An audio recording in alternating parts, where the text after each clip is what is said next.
오늘 말씀은 너무나도 유명한 말씀입니다. 이제 출애굽해서 그들이 광야에서 40년 동안 방황을 했습니다. 그리고 드디어 가나안 땅을 목적을 뒀습니다. 창세기 12장에 아브라함에 약속하였던 그 축복이 이제 드디어 눈앞에 펼쳐졌습니다. 그런데 우리 지지난주 조금 지났기 때문에 지난주 말씀을 조금 상기시키면요, 시딤이라는 곳이 마지막이었습니다. 시딤이라는 곳에서 어디로 머물렀죠? 길갈이라는 곳에서, 그곳에서 유월절을 지켰습니다. 그렇죠? 그런데 그 앞에 뭐가 가로막고 있었죠? 요단강이 가로막고 있었습니다. 그때 제사장들이 언약궤를 메고서 순종함으로 발을 디뎠을 때 그 요단강이 어떻게 됐죠? 갈라져서 마른 땅을 이제 걷게 되었습니다. 그런데 그런 말이 있죠. 산 넘어 산입니다. 요단강만 건너면 우리가 평탄할 줄 알았는데 또 그 앞에 뭐가 기다리고 있죠? 여리고성이 기다리고 있는 거예요. 여리고성, 거대한 여리고성. 여리고성은 특징은 한 번도 침략당하지 않았던, 정복당하지 않았던 초롱성과 같은 그 성이 바로 여리고성입니다. 그 여리고성을 딱 맞닥뜨렸어요. 그래서 여리고성을 정복하는 그 장면이 오늘 여호수아 6장의 장면입니다. 어떻게 시작되냐면요, 우리 6장 1절을 보도록 하겠습니다. 6장 1절. 자, 6장 1절. 자, 6장 1절을 크게 한번 읽도록 하겠습니다. 6장 1절입니다. 시작.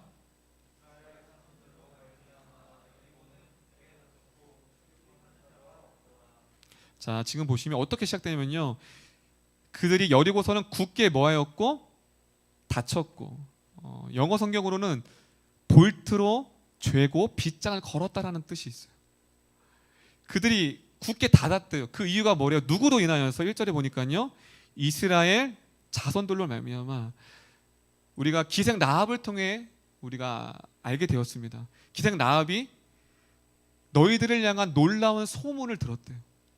그 놀라운 소문이 무엇이죠? 홍해를 가르시고 불기둥과 부름기둥으로 반석에서 물을 내신 놀라운 기적의 하나님을 소문에 소문에 걸쳐서 그게 여리고 땅까지, 가나안 땅의 족속까지 이렇게 들려진 거예요. 그때 그들이 느낀 건 뭐냐면 두려움인 거예요. 그래서 기생 라합이 그러죠. 그 하나님을 우리가 두려워 간담이 녹아졌다. 근데 그게 기생 라합뿐만이 아니라 거기 여리고성에 있는 모든 족속들이 그 하나님의 위대하심, 살아계심을 듣고 두려웠어요. 그래서 굳게 닫은 거예요. 두려워 떨면서 그들이 굳게 닫고서 그들이 제풀에 꺾이기를 기다렸다는 것을 1절에서 나와 있습니다. 그들도 하나님을 두려워했어요. 그래서 빗장을 걸어, 볼트를 죄고 빗장을 걸어 닫았어요. 근데 문제는 여기서 반응이 다릅니다. 라합과 여리고 백성들이 대조가 돼요. 라합과 여리고성의 다른 백성들 똑같이 들었어요. 그 두려움을. 근데 라합은 어떻게 했죠? 돌이켰죠. 더 이상 내가 여리고성에 있는 그 음란과 더러운 우상을 짓지 않고 하나님을 경외하기로 작정했어요. 근데 문제는 다른 백성 똑같이 간담이 선을 했어요. 그런데 그들은 돌이키지 않았습니다. 오히려 그들이 왔을 때 환영하고 빗장을 열어주고 라합같이 만약에 회개했다면, 모르겠어요, 성경이 바뀌었을 거예요. 라합처럼 회개했다면, 그래서 뒤에 보면, 오늘 말씀에도 보면 라합은 살려줘요. 말씀하고 있는 거예요. 똑같이 하나님의 위대하심을, 기적을 들었지만 반응이 다른 거예요. 그들은 돌이키지 않으려고 했습니다. 빗장을 걸어 잠그고 있었습니다. 무엇이죠? 강팍하였던 그들. 여러분, 기적을 본다고 다, 제가 예전에 중고등부 사역했을 때 어떤 아이가 하나님이 전사님, 하나님이 유황불을 내리면 내 눈에 한강이 갈라지면 내가 하나님을 믿을 것 같아요. 죽은 나사로가 3일 만에 부활한 것처럼 병든 자가 벌떡벌떡 일어나, 죽은 자가 일어나면 내가 예수님 믿을 것 같아요. 그럼 진짜 그러면 믿을까요? 아니에요. 기적은 또 다른 기적을 원해요.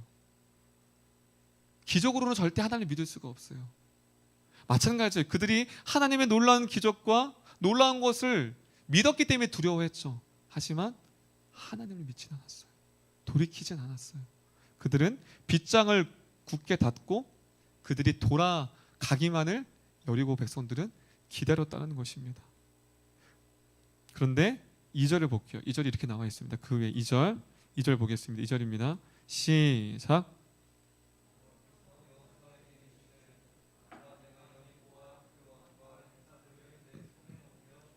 자, 여리고를 지금 점령한 상태입니까? 점령하지 않은 상태입니까? 지금 2절은요. 점령하지 않았어요. 그런데 지금 이 동사는 2절에 내 손에 넘겨주었으니 뭐냐면 미래 완료형이에요. 미래 완료형은 완성된 거예요, 이미. 여러분, 여호수아의 특기 말씀에 이 미래 완료형 동사가 많이 쓰여져요. 자, 몇 장을 보시냐면 우리 1장 3절에도 동일하게 그 미래 완료형이 있습니다. 자, 여호수아 1장 3절입니다. 여호수아 1장 3절. 전쟁을 시작도 하지 않았는데 이미 끝났어요. 이미 이 전쟁은 이미 선포하는 거예요. 자, 여호수아 1장 3절 성도님들이 크게 한번 읽어보겠습니다. 시작.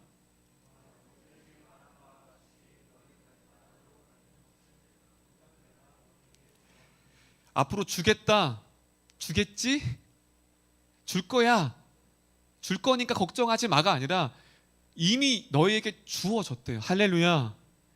지금 땅을 밟지도 않았는데 네가 앞으로 받는 모든 땅을 이미 내가 줬어. 확인 사살하는 거예요. 근데 이 미래 완료형은 언제 구약에서 사용되냐면요, 하나님의 언약이 전제되었을 때, 하나님의 언약, 하나님이 약속하신 그 언약이 성취될 때 이 미래 완료형이 진행되는 거예요.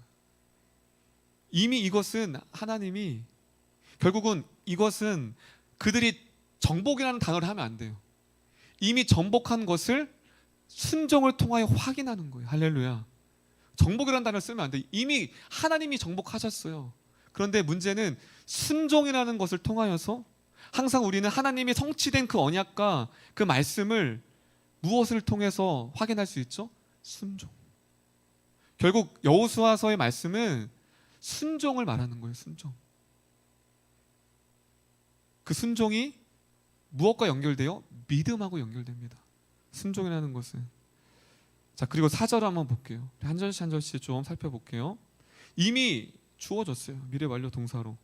그리고서 4절, 되게 중요한 말씀이 4절이 있습니다. 4절 한번 크게 한번 읽어보겠습니다. 시작.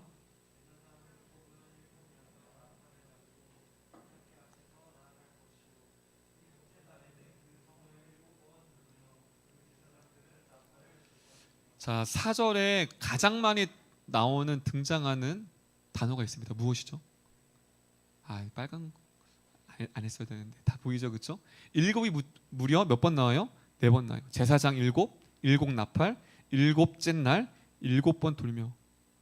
뒤에도 계속 일곱이라는 단어가 15절에도 나오고 계속 나옵니다. 왜 일곱을 강조하는 걸까요? 아마 많은 분들이 들어보셨을 거예요. 7은 완전수예요. 하나님의 사역과 연관된 수가 7이에요. 그런데 이보다 더 깊은 의미가 있는 게 무엇이냐면, 앞절에 그들이 길갈에서 무엇을 행했다고 말씀드렸죠? 할례를 행했어요. 어디서요? 길갈이라는 장소에서. 그것을 6월절 날에. 여러분, 6월절 다음 절기가 있어요. 혹시 아시는 분 계세요? 6월절 다음 절기 있어요. 지금 그 기간이에요. 지금 이 여리고성 이때가 세 글자인데 무로 시작돼요. 무. 박수 3번 시작. 무교절 절기예요. 의미가 있는. 무교절은 며칠 동안 지내냐면 6월절 다음 날에 7일 동안. 7일. 6월절은 무엇이냐면 하나님 앞에 성결을 결단하는 거예요. 그래서 그 무교절 때는 왜 무교절이냐면 7일 동안 누룩이 들어가지 않는 빵을 먹는 거예요. 그래서 무교절인 거예요. 무엇을 다짐하는 시간이에요? 무교절은요? 성결, 거룩. 그 기간이 7일이에요. 그래서 학자들은 이 7이 무교절을 강조하기 위한, 결국 이들이 여리고성에 들어가는 이유와 목적은 거룩과 성화와 구별됨과 성결이라는 것을 확증하고 있다라는 사실입니다. 그래서 7을 강조하는 거예요.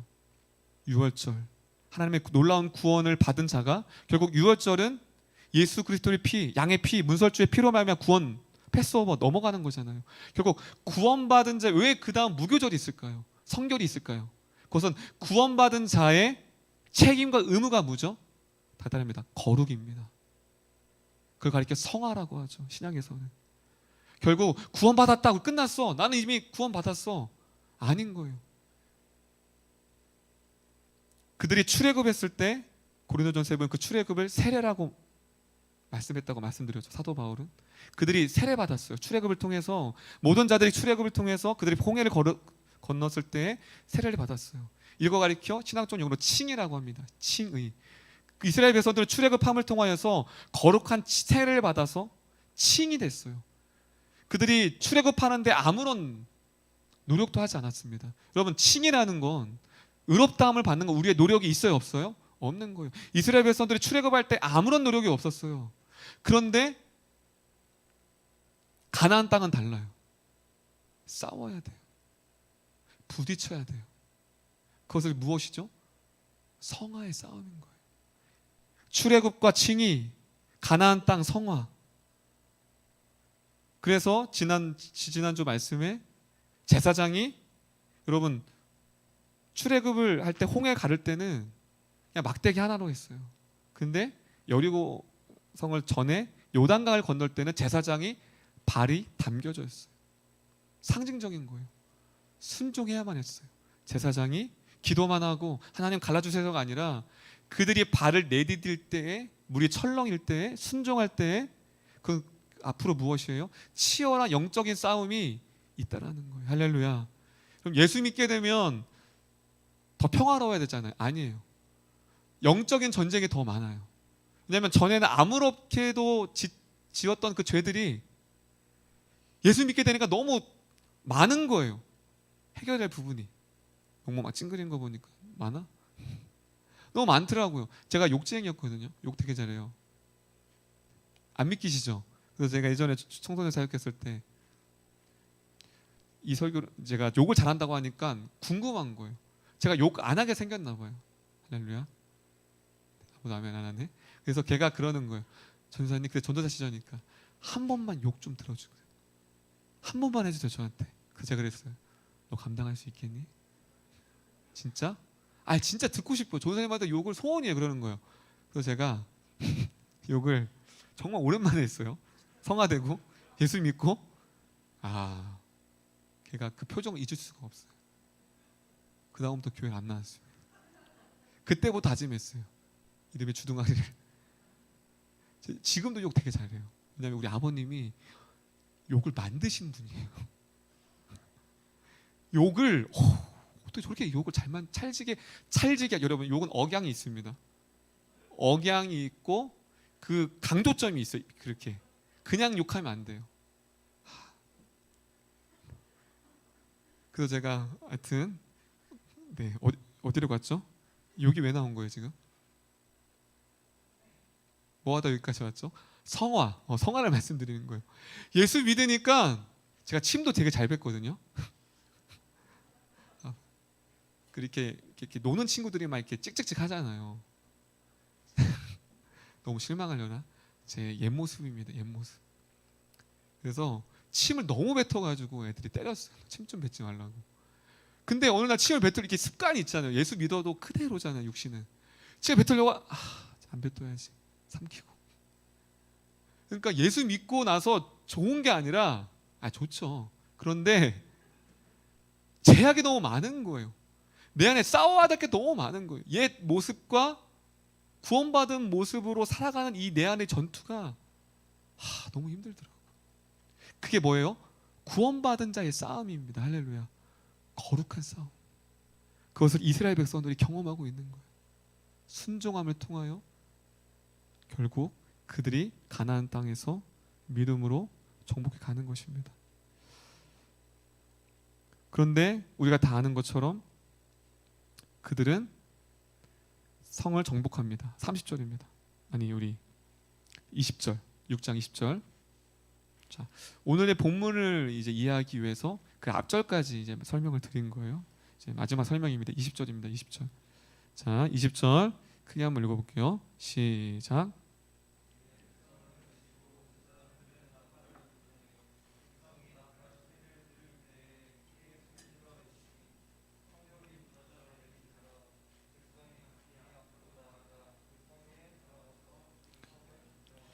자, 20절에 보면 그냥 성벽이 무너져 내린지라 되게 간략하게 끝나요. 만약에 여리고성 점령, 이 6장의 핵심 포인트가 여리고성이 점령당하였다라면 되게 웅장하고 되게 멋있고 되게 감격적이고 그들이 무너지는 걸 보고서 환호와 감격과 그런 것들이 나와야 되는데 그냥 딱 한 줄도 아니에요. 몇 자? 성벽이 무너져 내린지라. 그냥 끝나요. 그럼 결국은 이 여호수아 6장의 핵심 포인트는 물론 그것도 성전에 정복한 것도 무너진 것도 있지만 그것보다 더 중요한 것이 내포되어 있다는 것을 오늘 말씀이 보여주고 있습니다. 그게 바로 오늘 본문입니다. 자, 그렇다면 말씀을 한번 볼게요. 세 가지를 말씀드릴게요. 정리하고 기도했으면 좋겠어요. 18절입니다. 18절. 자, 크게 한번 읽어볼게요. 어떤 의미가 있는지. 이 여리고성을 점령한 것이 어떤 이미 하나님이 그 여리고성을 주셨다고 했어요. 그렇기 때문에 점령한 것은 물론 하나님의 은혜고 믿음의 순종이지만 그것보다 더 중요한 것이 내포되어 있습니다. 18절 한번 읽어볼게요. 시작.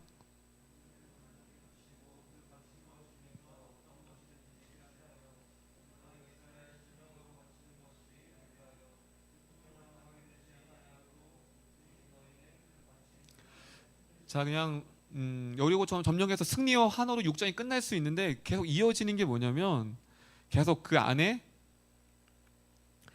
바친 물건에 무엇을 대지 말라? 손대지 말라.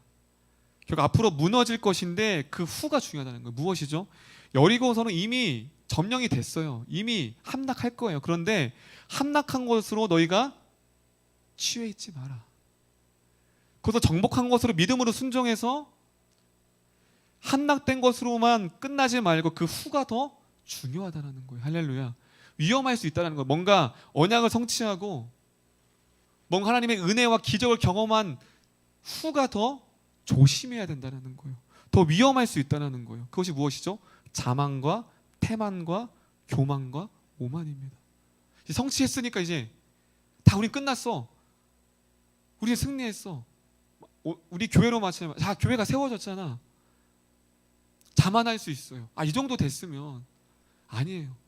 오히려 하나님의 은혜 뒤에 하나님의 언약 성취 뒤가 여리고성을 함락시킨 것보다 더 중요함을 하나님께서 우리에게 일깨워주고 있습니다. 그게 이어서 19절에 더 구체적으로 말씀하십니다. 무엇을 조심해야 될지, 하나님의 기적과 하나님의 은혜를 경험한 후에 무엇을 조심해야 될지 19절에 나와 있습니다. 19절 크게 읽겠습니다. 19절입니다. 시작.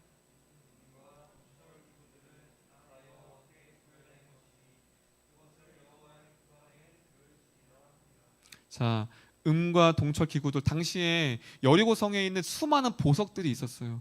이것은 누구 거죠? 하나님 겁니다. 그래서 말합니다. 여호와의 곳간에 들을지나. 그런데 7장에 보면 누구의 범죄로 인하여서 죽임을 당하죠? 아간의 범죄. 엄청난 거죠. 무엇을 말하는 거예요? 탐심, 탐욕. 안주한 거예요.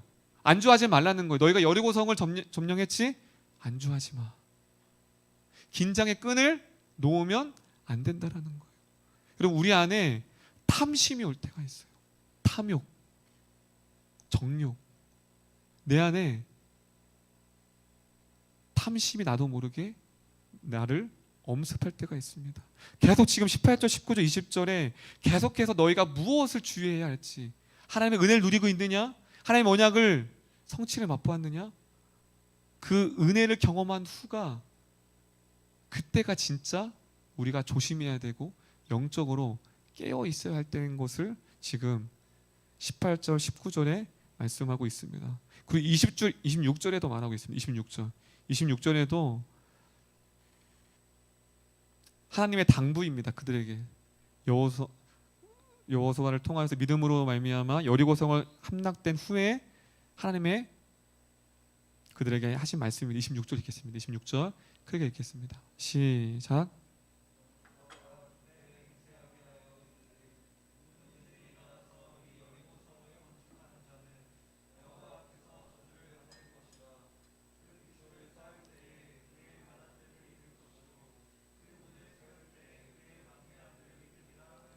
자, 지금 하나님께서 뭐라고 말하시죠? 여리고 성을 건축하는 자는 여호와를 저주받. 이건 무엇이냐면 성이 무너졌어요. 그 터에 다시 성을 쌓지 말라는 거예요. 여러분 이 세 가지 되게 중요합니다. 포인트가. 첫 번째 18절에 바친 물건을 손대지 말라. 그리고 여호와의 곳간을 탐하지 말라.